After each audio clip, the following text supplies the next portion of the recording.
ఒక సార్ పేరేమమ్మా మీరు ఇన్వైట్ చేసిన రాయుడు గారికి ఒకసారి ఎవరు ఉన్నారా sir? Rayudu sir hats off, ఒకసారి క్లాప్స్ కొట్టండి.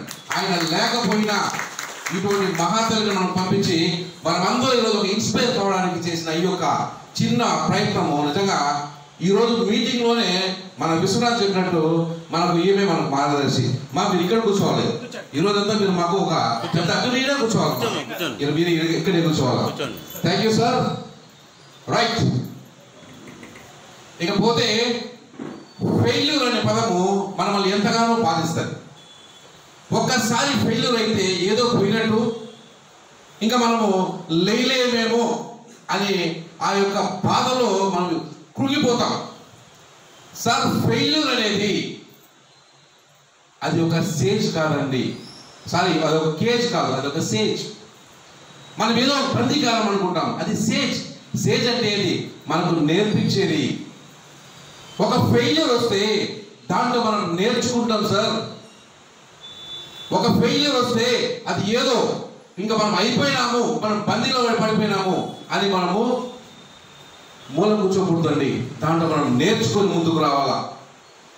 దీనికి ఒక ఉదాహరణ జరిగిన ఒక స్టోరీ సార్.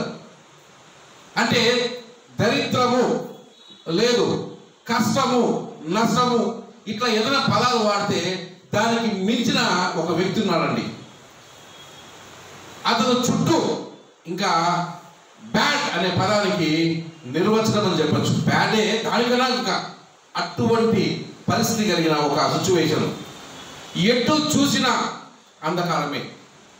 వాళ్ళ నాన్నగారు వాళ్ళని వదిలి వెళ్ళిపోయారు, వాళ్ళ అమ్మ ఇద్దరు పిల్లల్ని వదిలి వెళ్ళిపోయారు. ఏది చూసినా ఆయనకే జరుగుతూ ఉంది. వాళ్ళ అమ్మ చనిపోయింది. ఎట్లా దిక్కుతోన్న స్థితిలో నాకే ఎందుకు జరుగుతుందని అతను ఒక ఫ్రస్ట్రేషన్, ఒక బాధ, ఒక ఎమోషన్, ఇవన్నీ నెగిటివ్గా ఛానలైజ్ చేసి దాన్ని నెగిటివ్గా ఛానలైజ్ చేసి అతను ఒక దొంగగా మారాడు. ఒక చెప్పాలంటే అతను 16 సంవత్సరాల్లో 32 సార్లు జైలుకి వెళ్ళాడు. 32 సార్లు జైలుకి వెళ్ళాడు. ఇవన్నీ మనకెందుకు సార్ అనుకుంటే చెప్తాను సార్. అటువంటి వ్యక్తి ఒక 20 సంవత్సరాలు వచ్చినప్పటికీ వరల్డ్ ఛాంపియన్ అయ్యారు సార్. ఇక్కడ చూడండి, ఇంత బాధల్లో కూడా, ఇంత ఫ్రస్ట్రేషన్లో కూడా అతను ఎట్లా ఉండేవాడంటే రోజు కనీసం ఒకరిలో ఇద్దరు కొట్టాల.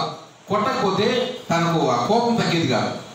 కొట్టడం అంటే ఇట్లా కొట్టడం కాదు సార్, రక్తపు చేతులుగా కొట్టేవాడు, కనిపిస్తే కొట్టేవాడు. ఈ ఎవరైతే ఇతన్ని అబ్జర్వ్ చేస్తున్నాడో అతను ఒకరోజు అబ్జర్వ్ చేసి ఏమి ఇట్లా కొడుతున్నాడు, ఏమి ఇంత ఆవేశం పడుతున్నాడు, ఎందుకు ఈ యొక్క ఇది ఆవేశము అని మెల్లిగా అతనితో ఫ్రెండ్షిప్ చేస్తే తనలో ఉండే కోపము, కసి, ఆ యొక్క ఆవేశం చూసి అతను ఇన్స్పైర్ అయ్యాడు. అతని పేరు బాబ్. అతను ఒక బాక్సర్. అతను ఏం చేశాడంటే ఇతన్ని కానీ కరెక్ట్గా దీన్ని ఛానలైజ్ చేస్తే మిరాకిల్స్ చేస్తాడని గమనించిన ఆ యొక్క బాబ్ తీసుకెళ్ళి బాక్సింగ్ కోచ్లో చేర్చాడు. జస్ట్ బి జమాటో ఆయన పేరు, ఎమాటో ఆయన పేరు. ఆయన దగ్గర చేసి చేర్చాడు. ఇతను అతని కొంత కోచింగ్ నేర్పించి ఒక మాట అన్నాడు, బాబు నువ్వు ఈ విధంగా